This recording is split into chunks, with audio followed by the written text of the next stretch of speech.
ایک बादशाह को अपनी इख्तियार और ताकत पर बहुत गरूर था। वह अक्सर अपने ऊंचे महल के बरामदे में आकर नीचे मौजूद अवाम से कहता, तुम सब मेरी रियाया हो, तुम्हारे रिज्क का और दूसरी जरूरतों का मालिक मैं हूँ। एक दरवेश को जब बादशाह के इस गुरूर का इल्म हुआ तो वह दरबार में आया और इजाजत लेकर कुछ सवाल पूछे। दरवेश बोला, बादशाह सलामत, अगर कल सूरज न निकले तो क्या आप अपनी रियाया को रोशनी मुहैया करा सकेंगे? यह सुनकर बादशाह खामोश हो गया। दरवेश ने दूसरा सवाल किया, अगर बारिश ना हो तो क्या आप अपनी जमीनों के लिए पानी का इंतजाम कर सकेंगे? बादशाह फिर चुप रहा।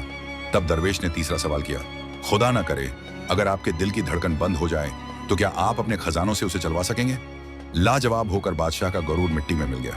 दरवेश ने कहा, बादशाह सलामत, आप और आपकी रियाया का रिज्क और सारी जरूरतें आपके नहीं बल्कि अल्लाह के हुक्म की मोहताज हैं और आपका इख्तियार भी उसी के हुक्म का मोहताज है। बादशाह ने अपनी हकीकत पहचान ली। दरवेश को शुक्रिया और एहतराम के साथ दरबार से रुखसत किया और रात के पिछले पहर सच्चे दिल से रो रो कर अल्लाह से अपने गरूर की माफी मांगी और खुद को अपनी रियाया की खिदमत के लिए वक्फ कर दिया। गरूर सिर्फ अल्लाह के लिए है, उसके किसी बंदे के लिए नहीं, चाहे वो बादशाह ही क्यों ना हो। और ऐसी ही सबक आमोज कहानियां देखने के लिए फॉलो करें।